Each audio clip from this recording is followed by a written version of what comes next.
Welcome back to our monthly training webinar. This is our series that covers timely and relevant training topics beyond just our standard training menu, our active threat, situational awareness, etc., that our security directors can deliver to your organization. I am Dove Horowitz, the Senior Director of Physical and Training Programs at CSI. So welcome to all of you from around New York, Southwest Connecticut, as well as our security partners around the country and the other organizations that are joining from everywhere, Detroit, Ohio, Florida. So welcome to everybody. This month's training is a continuation, a part 2 of June session on event security. Our team of security directors has been working closely with numerous organizations throughout the area to help plan events, especially all those summer events and galas, and we realize it's worth zeroing in on a few specific areas. So to share some of the common guidance we believe can really help improve security levels at your events, today's topic is on a specific area of event security, pre-screening, vetting, and registration. Today's session is a continuation of June's event security planning by Ethan Ehrlich, our security director for Rockland County. But with all the events going on and how busy our team has been, we want to focus in again on an area that we really think every organization can and should undertake for all events. This is something that really will move the needle.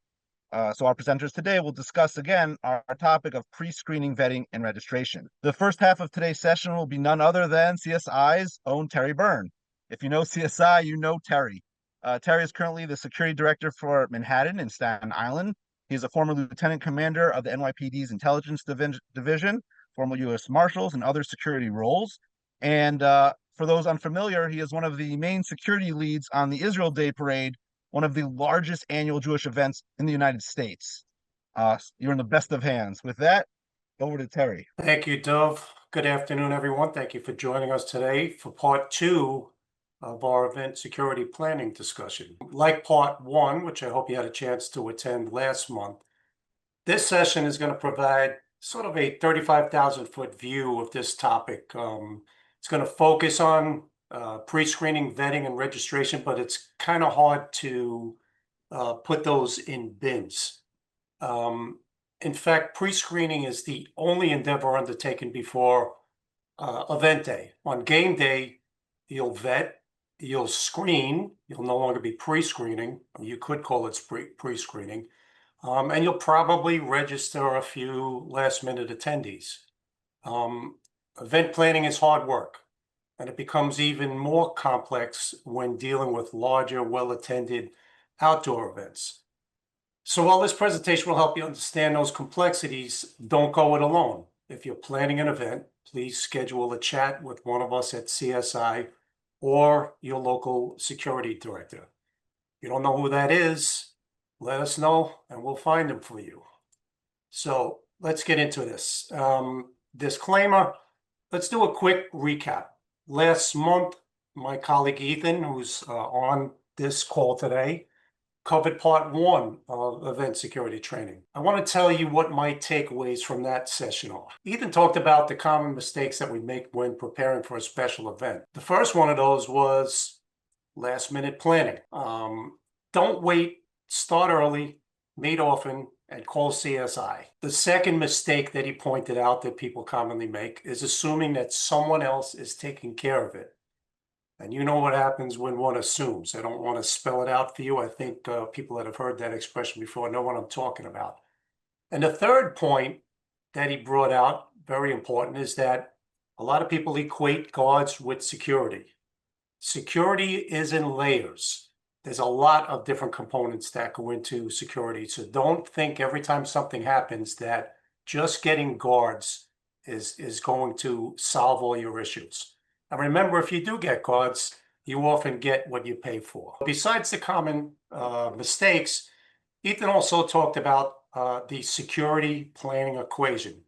So what is that? So security planning is equivalent to, or it's all about assessing and managing risk. In event security planning, there's a lot to consider. So I'm going to cover some of these today, but when I do a call like this, where somebody has called up and says, hey, Terry, we're doing an event. Can we sit down and talk about it? Should I get guards? What should I do? There's a lot of different things that I'm going to ask them about. There's a lot of different things that go into this. There's a lot of things to consider. At the venue, is it indoor or is it outdoors? What type of venue is it? What kind of space is it? Is it a commercial event space? Is it your synagogue? It's outdoors. Well, is it a walk? Is it a run? Is it stationary? All of these factors I'm talking about are going to help guide your decisions. And the more of these that are included, the more complex it's going to get. What's the topic going to be? Do you have a speaker that's going to come in and speak? Where's that speaker from? Is he going to talk pro-Israeli? That's going to make the threat level go up. What's the expected participation? How many people do you think you're going to have? A big one. Are you publicizing that event? Is it listed on your website? Do you have high-profile attendees? And then guards. You're going to get guards, right? Are they going to be armed or unarmed? So what are the twin goals of the event planner?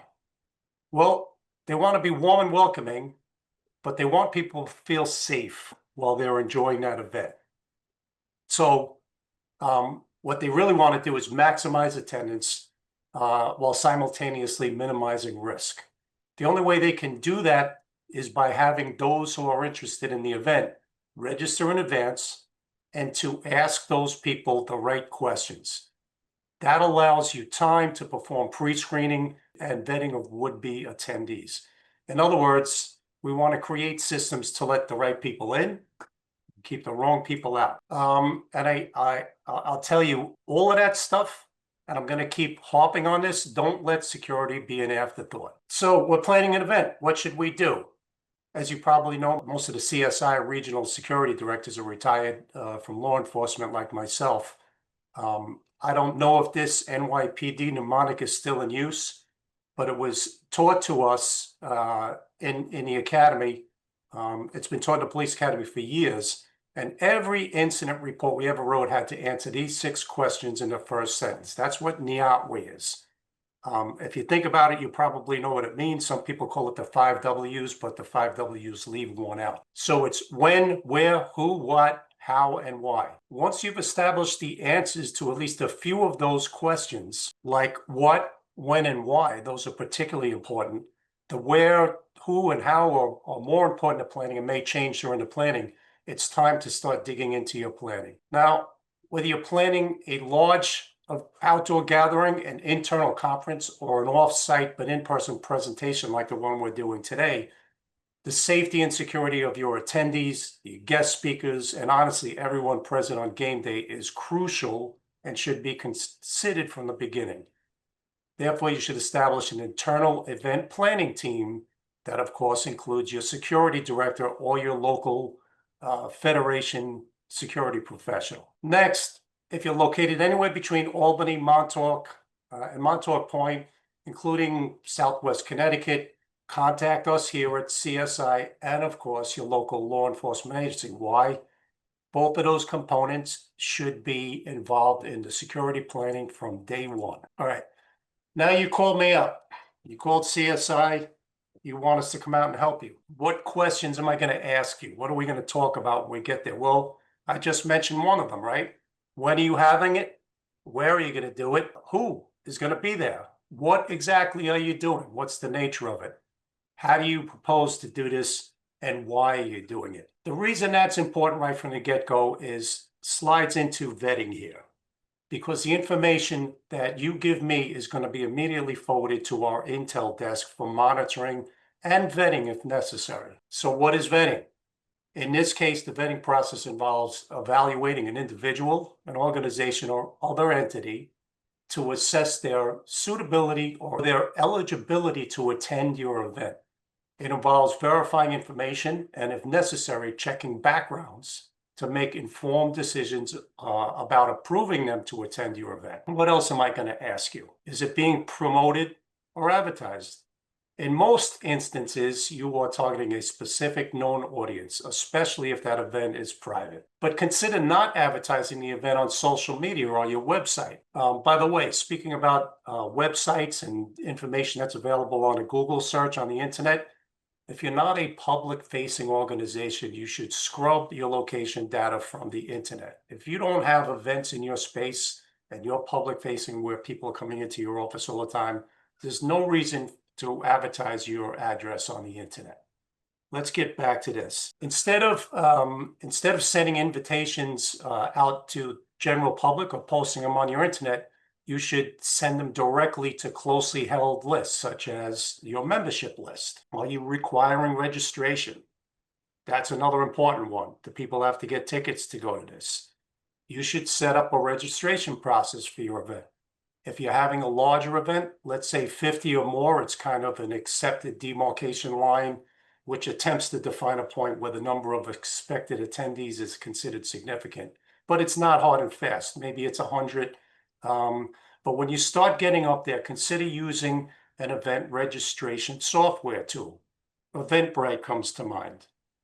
Tools such as Eventbrite offer a range of features, including creating attendance spreadsheets, sending reminders, and issuing tickets with barcodes that'll come right up on your phone. This allows for quick access on game day, and they can check if the person is registered.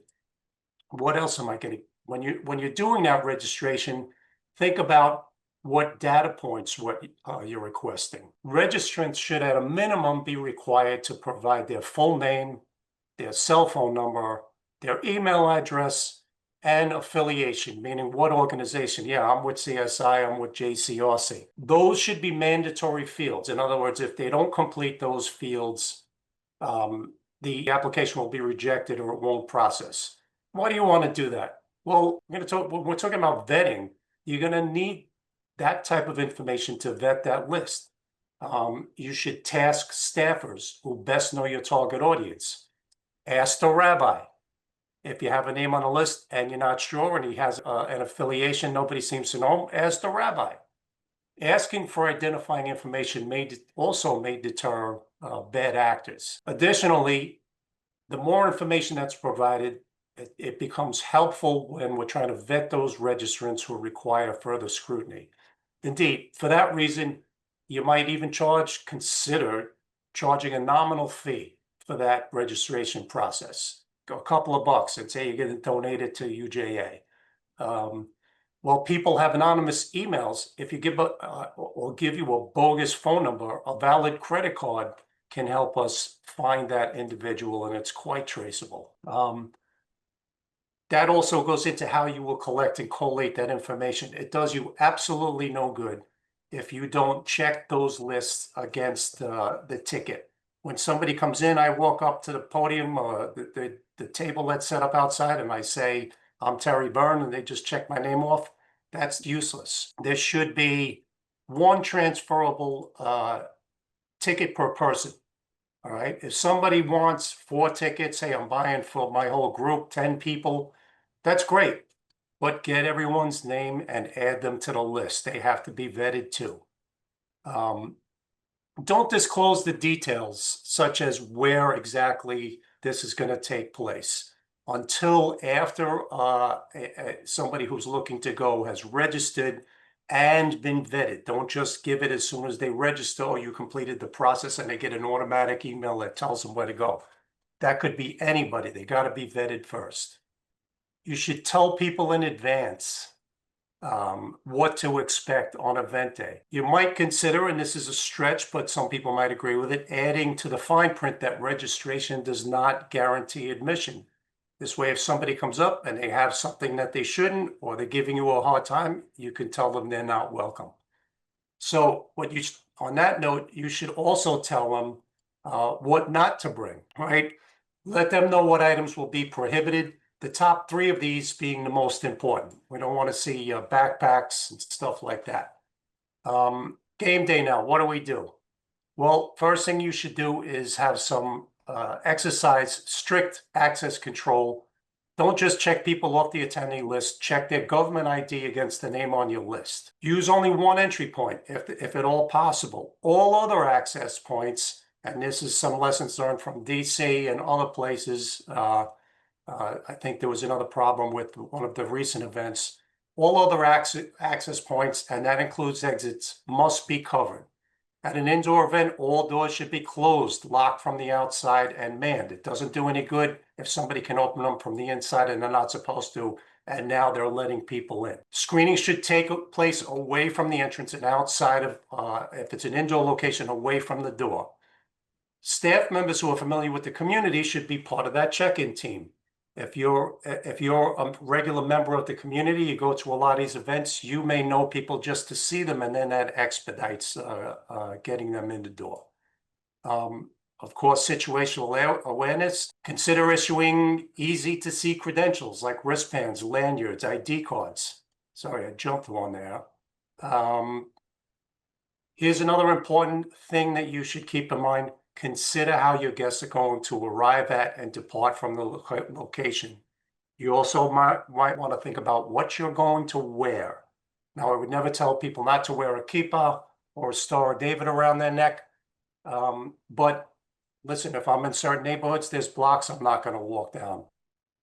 Not because they have it blocked off and I can't go down it, but for my own safety, I know it might not be a good thing to do. If there's a protest and you're not going to participate in a protest, do you really want to go in there and mix it up with that crowd?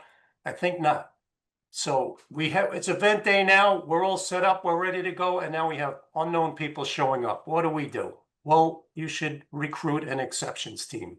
People don't always reserve ahead of time. So have people available, smart people that know not just the people that are coming, but people who can actually make decisions and think outside the box. Use common sense. If my wife is registered, but the husband isn't, check their IDs, screen them as semi-unknowns. If you have ID and you're satisfied with that and they're not raising a red flag to you, let them in. You got to be ready for, if you have magnetometers, sometimes they fail or the thing goes off and you can't figure out what is causing the machine to go off. You got to have handheld metal detectors ready to check their bags. Use the JDLR rule. So in police and security context, that stands for just doesn't look right. It's a term used by cops and security guards to describe a situation, a person that raises a red flag or feels suspicious, even if there's no specific articulable reason to suspect illegal activity. It's based on intuition and experience, prompting further observation and investigation. Forgot another one here, the power of hello. For those of you that don't know what that is, it's something that you probably do all of the time. Observe, initiate a hello, navigate the risk, and obtain help. So when people are coming up, you don't have to go up and say, hey, where's your ticket? You could come from a much higher level and say, hey, what are you here for today? Welcome. But at the same time that you're asking them those greeting questions, you're observing their behavior, attire. If they're asking odd questions, maybe that sets you off, and you ask one of the security guards for assistance. I went over, it's already 18 minutes in. In closing, I'd like to share with you one of my favorite quotes, often attributed to the late American journalist, war correspondent, and historian William Shirer. It correctly points out that those who do not remember the past are condemned to repeat it. So remember to perform a hot wash and produce an after-action report following any major event. These things rarely go exactly as you planned, and you don't want to repeat your mistakes. Thanks for listening. We'll answer any questions at the end of the presentation. And now my colleague, I'm going to hand it over to Jamie Berg from APAC, and he's going to take up the same topic from a different perspective. Thank you. And thank you, Terry. For the second half of today's session, we have a special guest speaker, Jamie Berg, the Director of Event Security for APAC. He lives and breathes events and event security every day. And I think all of us here know the reality of security needs for APAC. So we're thankful to Jamie and APAC for sharing your experience on today's topic. Of course, there's maybe some overlap on the terminology and what we just discussed, but in security, redundancy and layers is critical. Just real quickly on Jamie, he is the Director of Event Security at APAC. He oversees approximately 1,000 domestic and international events a year. He brings more than 32 years of federal law enforcement experience in the national special security events, protection operations of U.S. and world leaders in criminal investigations to APAC. Before joining APAC in 2023, Jamie served as a supervisory special agent in the United States Secret Service. After 21 years of service, he retired as an assistant special agent in charge in the Dignitary Protection Division of the Secret Service. And prior to his Secret Service career.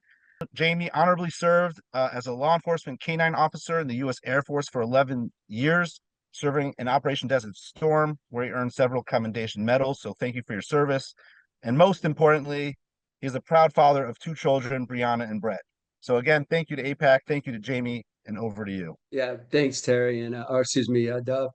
And as well, let me start off by saying thanks to the CSI team for one, just asking me to come do this and helping share this knowledge. And like you said, if there's any questions, please at the end, don't hesitate to ask me. What I'll do today is some of it will be repetitive, and I apologize. I'll try to keep a 100,000-foot view and not berate what Terry just went over. But what I will say is this is kind of how we do it at APAC, and this is how we look at events from our standard. And not to say what we do is always accurate. Terry summarized it at the end. We talked about doing reviews and post after action reports. We do that.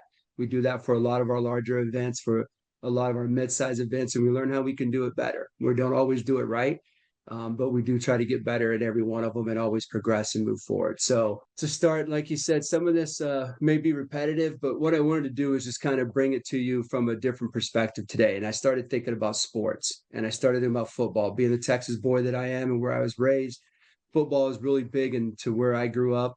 And I started looking, thinking, we're no different than any sports team out there.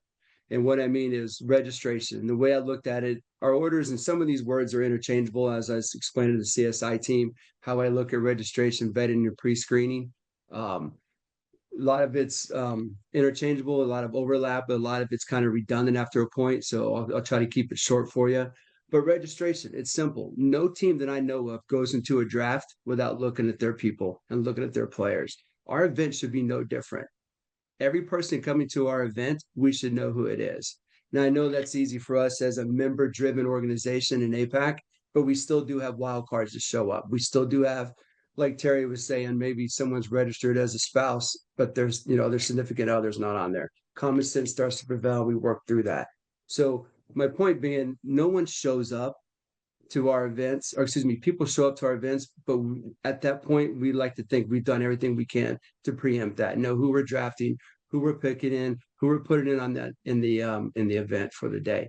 Second is vetting. Once our registration's closed and we kind of have our list of everybody wanting to attend our event, we start vetting them. We start going through and looking to see who do we know, who do we don't know. We pull the names and extract the ones we don't know, and then we lean on our staff. And then lastly, the way I looked at pre-screening was kind of the pre-game, like right before. No sports team just shows up to a field and plays. There's things that happen on game day just prior to your event that you should be thinking and doing to prepare all those members and players that you brought to your event. So hopefully that makes sense just from a team perspective. If we want to dig a little bit deeper into registration, for here at APAC, like I said, know your audience. The biggest thing I can say on this slide is knowledge is power. Right? Know who's coming, limit the details you give them and when you give it to them, and limit that knowledge they have. Too much knowledge before the event starts to be a detriment to you. And we've seen numerous examples of that. I think the clearest ones I can say are, unfortunately, I'll point them out, as United Healthcare. Their whole convention, their whole conference was online. It wouldn't take me long to sit there and figure out who's coming in and who's going every day prior to the start of that convention and at the end of that convention. Same thing when you post your events online, right? All of that's visible for everyone to see. Too much information, I think too early in the game can be a detriment to you and what your cause is and what you're trying to do. I think most of you know that, considering the audience I'm speaking to. So just be careful of how much you put out there and when you put it out there. For us, when we have unknown members at APAC, we vet them. We'll go through a process with our staff. We look at our staff. Luckily, we have a lot of members that have engagement, or like donor engagement members that are staff, and they know who they are. If they don't, they start that peer network. Luckily, I think the Jewish community as a whole, being a Texas boy, not Jewish, I will say this: the Jewish network or the Jewish family is very insulated. I think it's very well guarded. I think it's a shared community that a lot of people have respect for security and privacy in. And so it's well known, is my point. Lean on that peer network that exists. If there's a name out there that you don't know who registered for your event, Start asking around. I promise you, someone in the synagogue, someone in the JCC, someone in your network knows so and knows his wife or her husband or her family member, cousin, etc. See if you can exhaust those before you go to other measures. Typically, that'll take care of itself. And then the other thing I'll say is don't be reluctant to deny admittance. If there's someone you can't figure out who it is, tell them no. Engage them is the first thing I would say. If you have a name that's registered and you don't know who they are, engage them. See if they respond, right? If someone is wanting to come to the event, they're part of the Jewish family, they believe in what we're doing, they're going to engage in you. They want to come to the event. The detractors and the ones that don't, the nefarious ones, they're the ones that are going to be hard to get a hold of, are not going to want to participate in you engaging them and becoming familiar with them and getting to know them. So my point is, don't be scared to have a deny list. I'll point out the museum shooting here in DC. The team did a good job. He had registered for the event, and they had noticed prior to his, after his registration that he was registered, and they noticed he was a nefarious actor, and they were going to deny him admittance. He was on their deny list, if you will, do not admit list. So just keep that in mind. Don't be scared to deny people. It's your event. You can control who comes and goes. Next, I'll say this. This is probably, I think, the biggest thing. And I think as a community as a whole, we've gotten a lot better. I know at APAC, it's something we drive on is direct communication. Those social media posts, those bulletin boards that used to be popular when we were younger, Q codes are another good example that anybody can scan and you have no control over access to that. Be mindful of those things. At APAC, our measure is to, fortunately, like I said, being a member-driven organization, we know all of our members. And if we don't, want to go through the hoops to figure that out. But we RSVP to those people directly.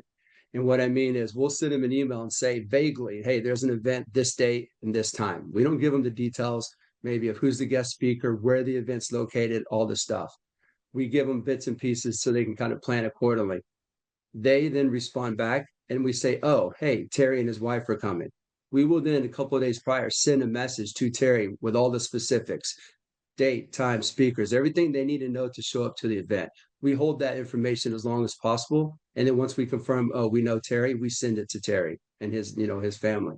So just be mindful of, like I said, those open source bulletin boards and Q codes that exist.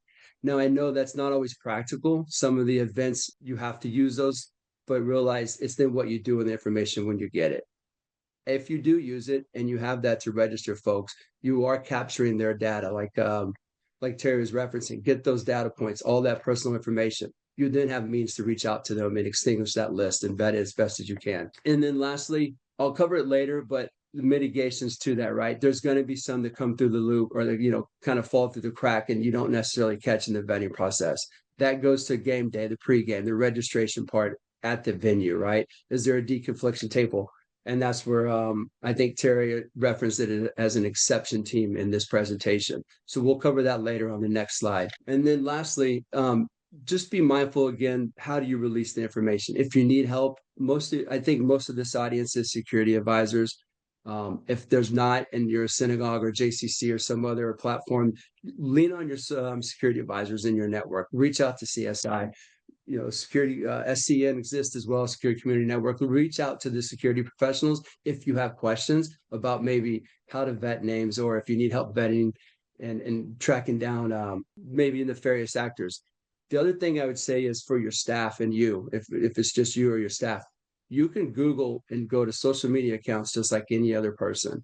If I want to look up Terry, let's say from CSI, I'll start looking through every social media platform I can to find out about Terry. So just be mindful, even if you don't have access right away to a security advisor or an intel analyst, you have an avenue to exhaust some of that yourself. So that's how I kind of look at the registration part, right? Draft date. You know who you're drafting, you know who you're putting in your event, you know who's coming in on your team. This goes through the vetting process, and this is where some of the redundancy is. Rely on that peer-to-peer network. Avoid some of the online open market postings like we talked about. Use the resources you have, if it's a security advisor or maybe some of the, organizations like CSI. And then remember to deny registrations, right? Have a do not admit list and make sure that's known on the day of your event, right? And then something else I hear I haven't really heard yet in the first part. I watched the presentation from part one, and this is something we're very mindful of at APAC is we do a lot of work outside in third party entities like hotels, convention spaces, meeting places, social clubs. Start looking at vendors and venue staff as well. We've had issues insulated in our interior in those venues. And for a good example is I had about 150 interns in DC last year. They were doing a social at kind of one of those younger club social type environments or establishments. And the bartender started kind of popping off at the mouth about the war, about Jews and the Gaza conflict. And I went to the manager. Luckily, I was there at that one. The interns were smart enough to come find me ASAP. And I went over to the manager and we got rid of that bartender. Got sent home for the day. But sometimes it's something to think about. Who's the vendors you're using? Is it a trusted source? Is it a vendor that's new to maybe your Jewish event? Or is it, someone you've been doing business with for 20 years and you have experience and, you've vetted their company before? And then as well as the staff, the space you rent, like I said. And then think about how to identify them. One biggest concern I have at APAC is not so much our members that we know coming to the event. It's those that are working the event, that are supporting us because we've contracted their services. We identify them. We try the best we can. Obviously, we run into some PII information problems or PII sharing problems, if you will, from hotels. But I still at least make them go through a MAG. I screen them when they show up to work. I put a MAG at the employee entrance and I screen them. I give them wristbands to show that they've went through that MAG. So I vet as best I can that support staff that's there to help support and staff our events. So just something to be mindful of. And then lastly, your security providers. I know Terry's referenced it. I think it was referenced in the first part one of this series as well, is you're only as good as the security you hire. I've seen it firsthand. I've been bit by the snake a little bit in that regards as well.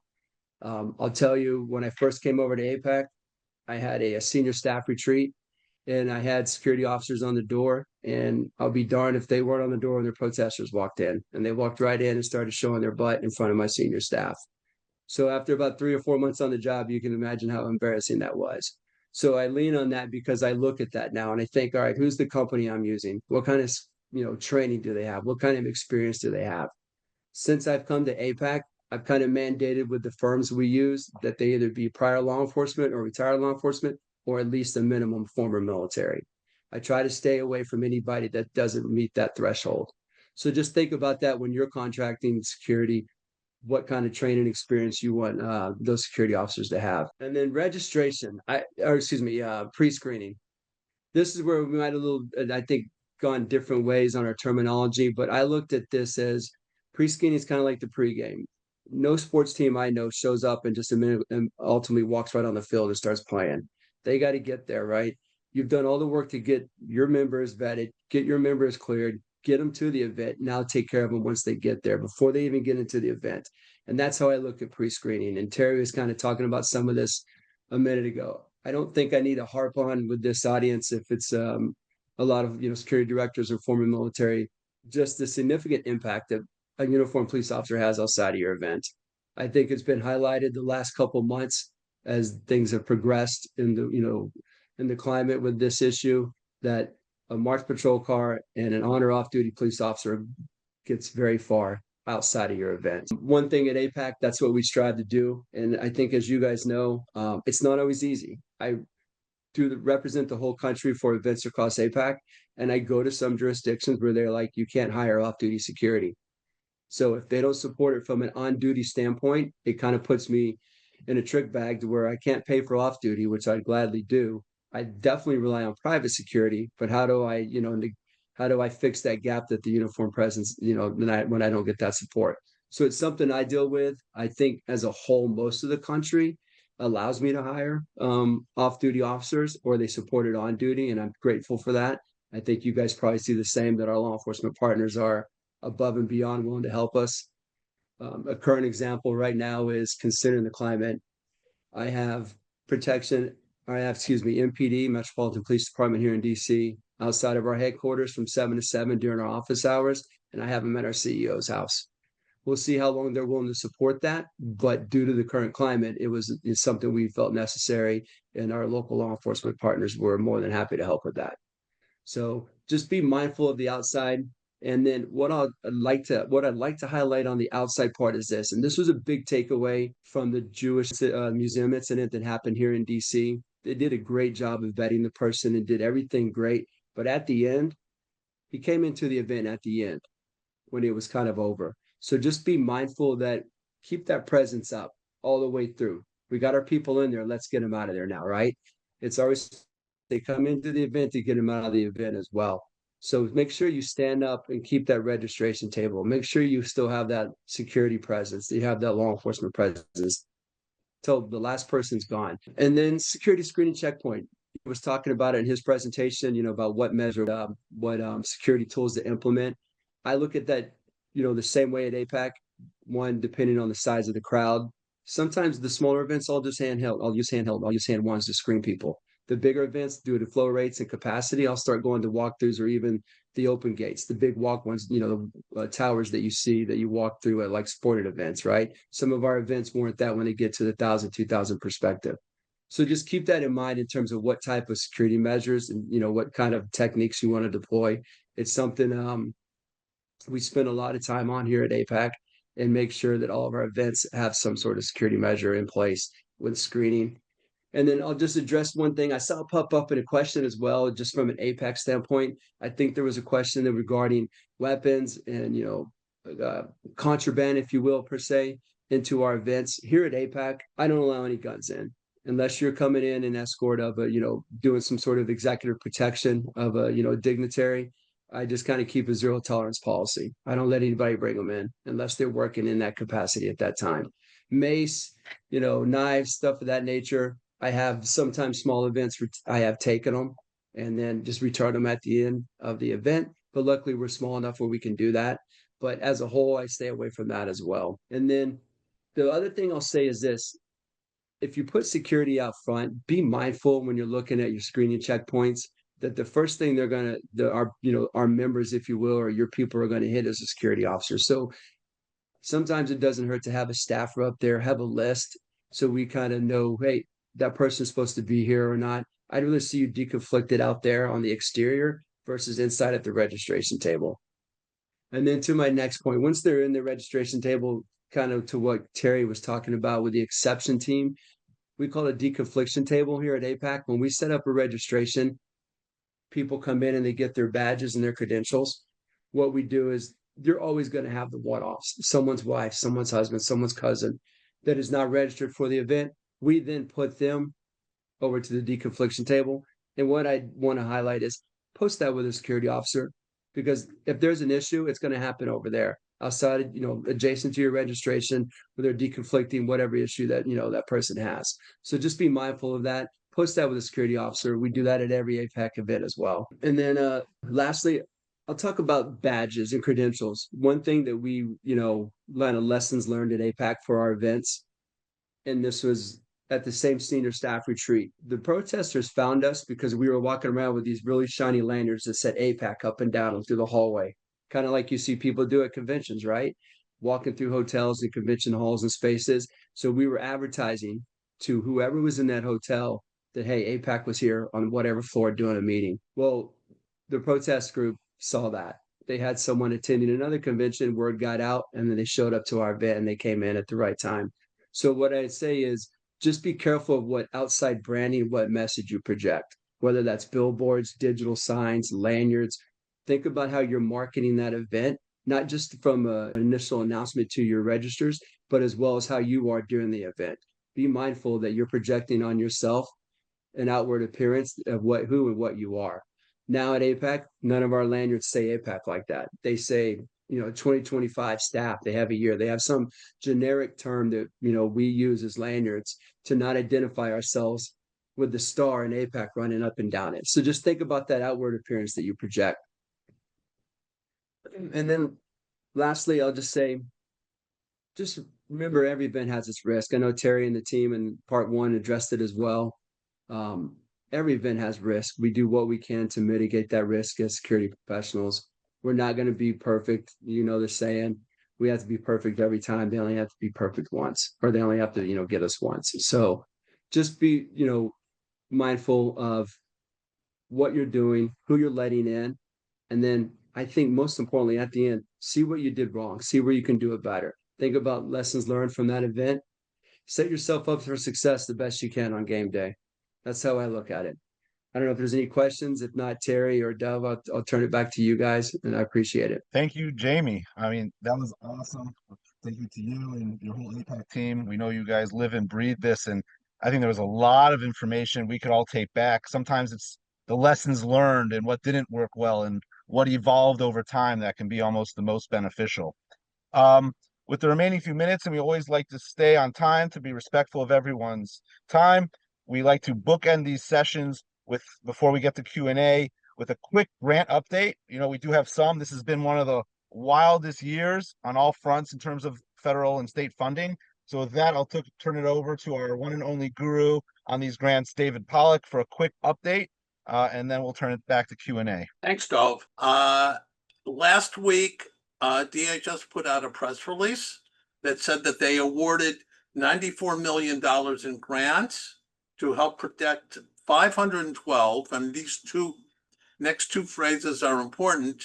One is Jewish, and the second is faith-based organizations from targeted violence.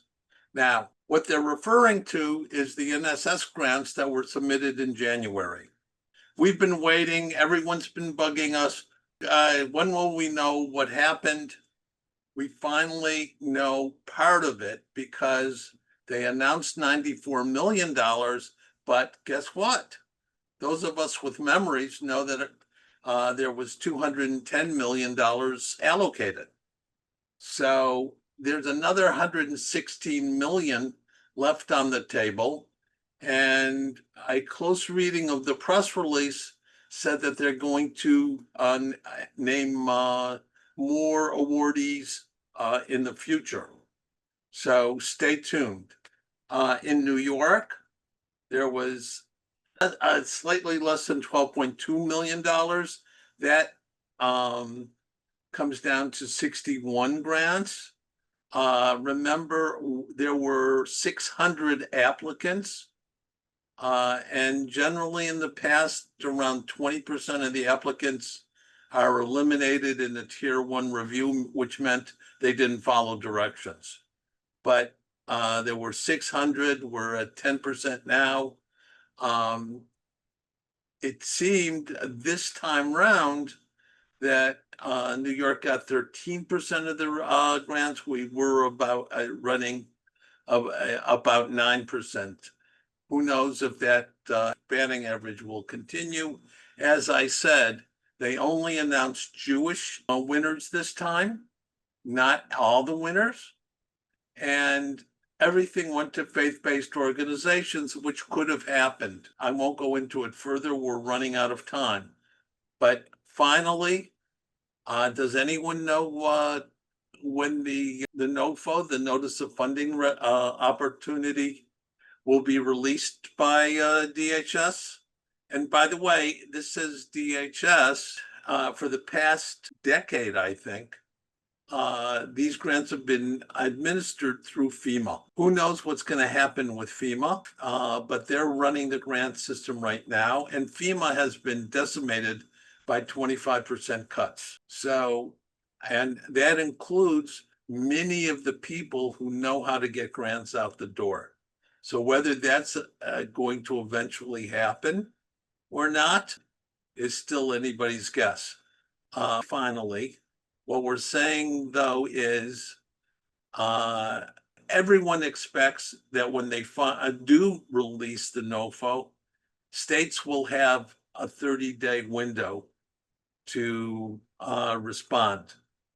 What does that mean in New York?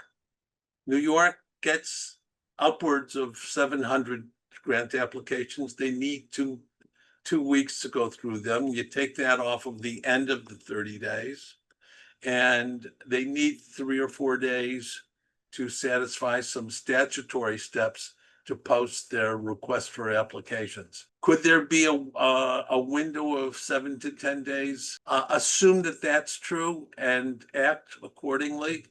What I'm finding, since the grants will be coming out this late, lots and lots of people have had expired pre-qualification status.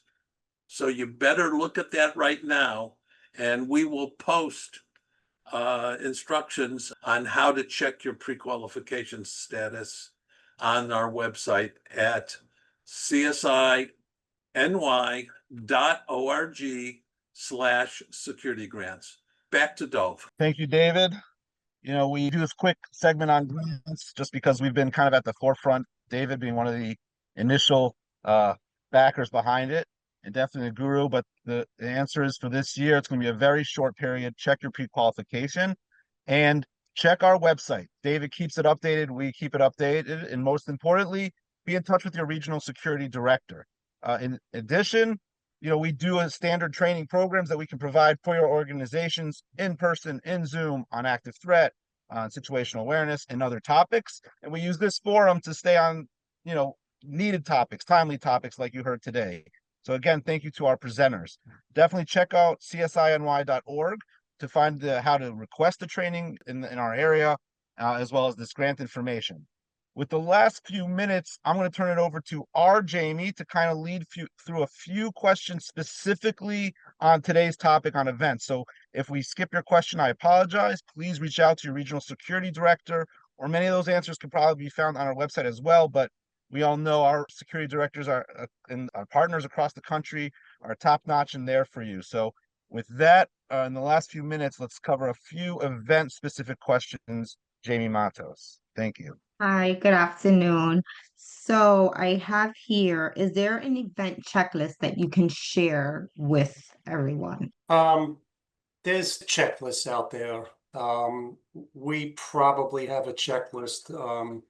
But I would say if you need a checklist, call us. Let's go through it in person. Excuse me, I could do it in person, but that takes a little more time. We'll get on a call. Like I said during my presentation, I know the questions to ask you when it comes to keeping yourself safe during an event. I see Steve Levy and his team are on the call. There's probably other security professionals on the call. I go to them sometimes when we're having an event. Why? Because they protect us. They protect the UJA building. They protect all of the JCRC events, and they're our go-to team. So sometimes when I'm not sure, I ask them. They've been doing this a long time, and they're good at it. Checklists, the downside to it, I know, Dove, you don't like checklists. They work in some applications. I mean, pilots use them all of the time.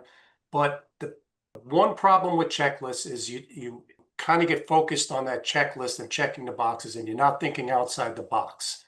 And we talked about that just a few minutes ago. When somebody shows up at an event, you got to trust your instincts. You see that they say they're from someplace, somebody's vouching for them. You can't just say, no ticket, no shirt. You know, you have to think outside the box. Always in security. It's more about common sense, but sometimes a checklist will take that away. What else do we have, Jamie? Let's do one last question for time. I think we got a good one to close on. We'll need both Terry and Jamie Bird to give some insight on. Dove. Let's So look at the denying that. When you deny entry, do you give them a reason why? Let Jamie answer that. I'd like to hear his perspective on that too, because I think he's more on the ground sometimes with these things. That is a good question. Yeah, for sure. You know, it's simple for us at APAC. It's a private event. You don't have to let anybody in you don't want to. It's that simple. So if you don't want to let that person in, deny them. You know, have security there to help enforce that right and make sure they don't come in.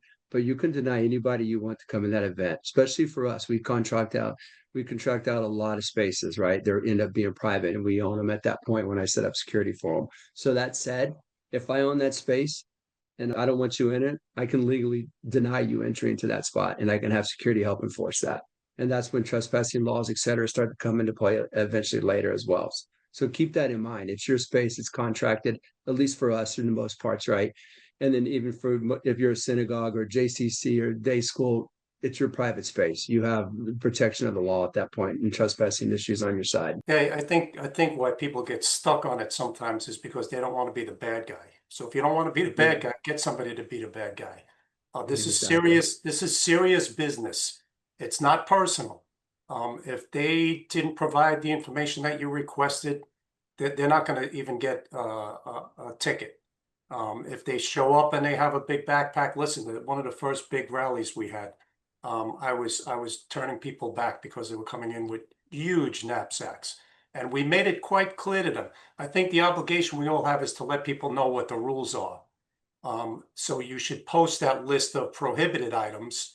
But you sort of, you may want to put in there, you reserve the right to deny people entry. It's a private event, as Jamie pointed out. So don't be afraid to do that. Like I said, if you don't want to be the bad guy, you want to have to smile on your face all the time, get your most grim looking security guard, have him stand next to you and say, talk to him. Terry, Jamie, thank you so much. This was top-notch information and the tip of the iceberg. I think everyone's now churning and thinking a little deeper on how to go forward with these events. We apologize if we didn't get to all your questions. Please reach out to your regional security directors. We want to help you. We're there to assist you in exactly these types of needs. So with that, thank you very much. This webinar will be recorded and posted on our training page of our website, so you can refresh yourself and get up to speed for your event. So thank you, everybody. Thanks, Right, everyone. and I Be also, safe. thank you. I also added the link for any type of service request if you need to speak to your regional security director in regards to events. Thank you. Thank you, Jamie.